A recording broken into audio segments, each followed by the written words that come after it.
Bonjour à toutes et à tous, nous sommes le samedi 28 février, il est 19 heures exactement au moment où je mets cette vidéo, une vidéo un peu d'urgence puisque les États-Unis ainsi qu'Israël attaquent l'Iran en ce samedi. Désormais à la télévision on ne parle que de ça et la question qu'on va se poser c'est quel impact possible sur les marchés financiers lundi. Qu'est-ce qu'il faudra faire lundi matin à l'ouverture? Bien sûr, pour nos lecteurs sur francebourse.com, j'y reviendrai par écrit dans ma chronique du lundi matin. Donc, si vous n'êtes pas inscrit sur francebourse.com, inscrivez-vous. On va aussi parler dans cette vidéo des conséquences possibles sur l'or et l'argent. Et on va essayer de voir un peu ce qui se passe véritablement. N'hésitez pas à liker, partager la vidéo et n'oubliez pas de vous abonner à cette chaîne YouTube.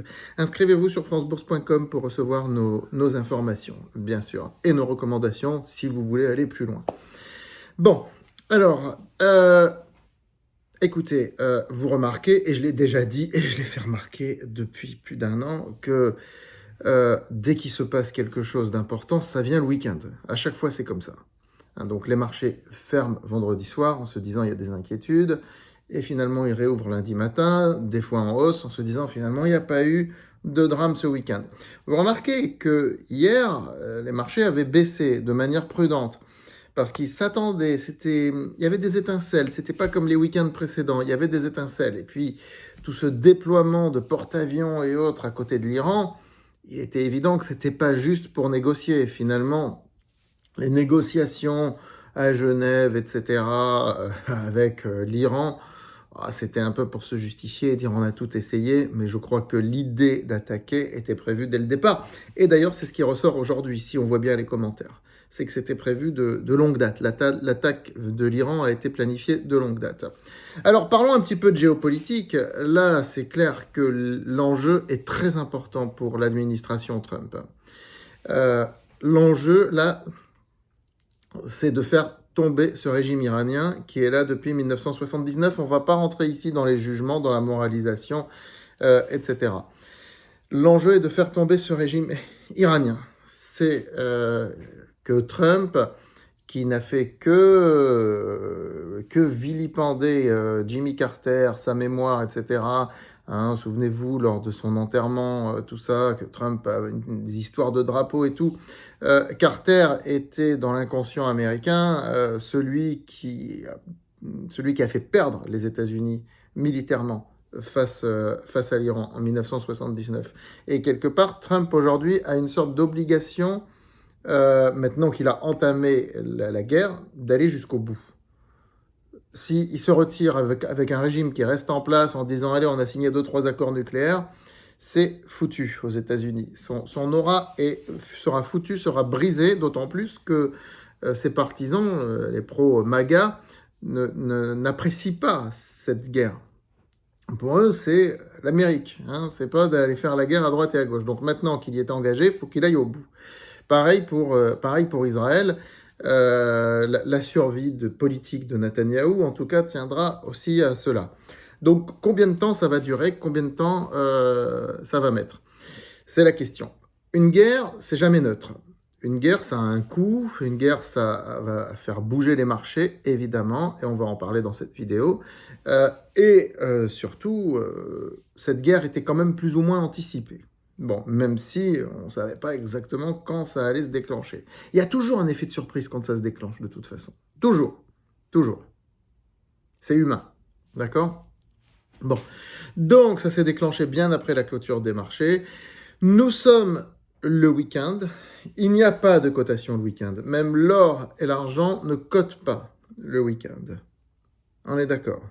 Les futurs ne cotent pas le week-end. C'est demain soir seulement qu'on va voir ce qui se passe sur les futurs.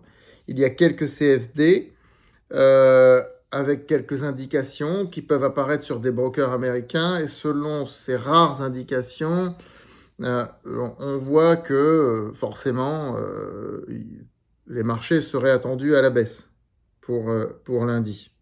Forcément, évidemment. La seule cotation qui a le week-end, au moins ça sert à ça, vous savez que je suis plutôt un pourfendeur des crypto-monnaies, mais au moins ça sert à ça. Ça, c'est le Bitcoin. Regardons tout de suite ce qui se passe sur le Bitcoin. Donc, vous voyez que le Bitcoin, il n'a fait que baisser ces derniers temps de toute façon. Bon. Mais vous voyez que là, il remonte. Il remonte depuis qu'il y a cette attaque. Mais ça fait quelques heures maintenant. Mais il remonte doucement. Ce n'est pas une remontée très forte. Le Bitcoin donne une idée des allocations d'actifs. Il n'y a pas une hausse de 10 ou 15%. Pourtant, c'est un actif très volatile, extrêmement volatile, le Bitcoin. Mais on voit qu'il n'y a pas de remontée spectaculaire. On a vu en fin de semaine une remontée de l'or et de l'argent qui avait marqué depuis un mois vraiment un coup d'arrêt. L'argent avait même fortement corrigé. On a vu que c'est remonté cette semaine, c'est aussi dans les anticipations de cette guerre, évidemment. Pour ce qui nous concerne, vous savez, j'ai donné des consignes très claires sur notre ETF sur l'argent. De toute façon, maintenant, comme j'ai dit, on n'y touche plus. On n'y touche plus. Point barre. Dans le portefeuille croissance. Voilà. Du côté donc, des actions, à quoi faudra-t-il s'attendre lundi? À une baisse, c'est évident. Ça dépend comment le conflit va évoluer. Nous sommes que samedi 19h. On va voir ce qui va se passer. Est-ce que le guide suprême va être tué? Est-ce que le conflit va aller plus vite que prévu? Ce qu'il faut bien voir aussi, c'est que si le conflit s'arrête dans quelques jours, les marchés vont exulter. Si le conflit s'éternise, les marchés vont finir par l'oublier. Le scénario le plus catastrophique pour les marchés, ce serait un embrasement régional qui dure 10, 15, 20, 30 jours, sans parvenir à une chute du régime iranien. Là, ce serait un très mauvais scénario, ce serait un mois de mars rouge ou noir pour les marchés financiers. Voilà, donc le cœur de ce que je voulais vous dire, je viens de vous dire là.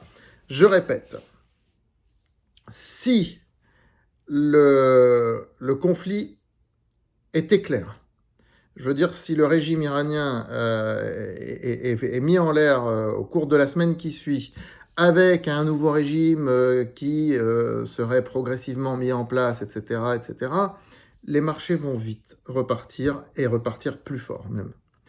Deuxième cas de figure, si le conflit s'éternise comme l'Ukraine, ça va finir par être oublié, les marchés vont passer à autre chose, ça va être une sorte de pesanteur permanente, les cours du pétrole vont monter, etc., mais ça va, voilà.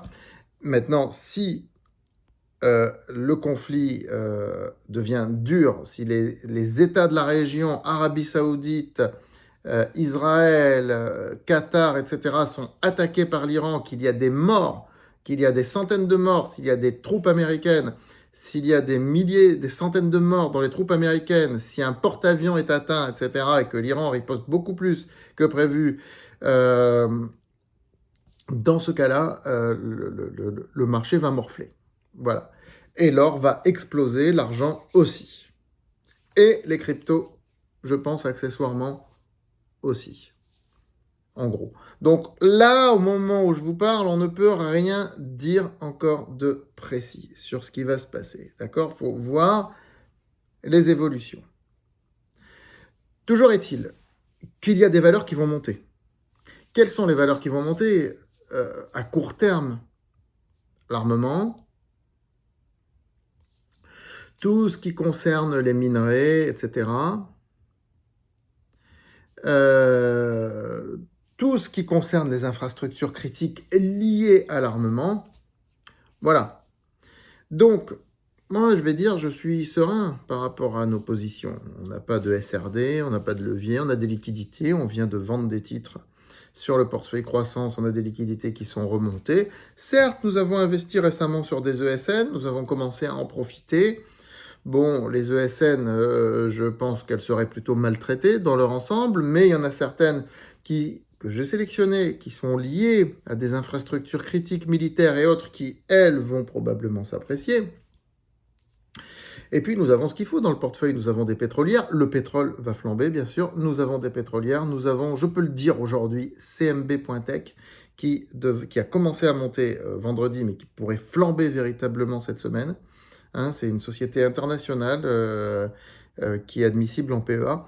Voilà, mes abonnés sont positionnés là-dessus depuis presque un an, justement, à cause de cette histoire de blocage de détroit d'Ormuz, parce que c'est ces histoires de blocage du détroit d'Ormuz aussi qui vont peser sur le marché. Pour l'instant, l'Iran a ordonné de bloquer le détroit d'Ormuz, mais il n'est pas totalement bloqué, il est partiellement bloqué.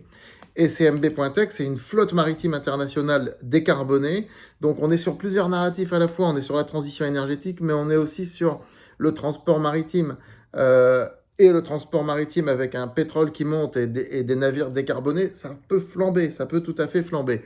Voilà, c'est une valeur, je la recommande depuis un an, c'est aujourd'hui l'une des plus lourdes pondérations du portefeuille croissance, ce n'est pas pour rien. Hein. Nos abonnés savent de quoi je parle.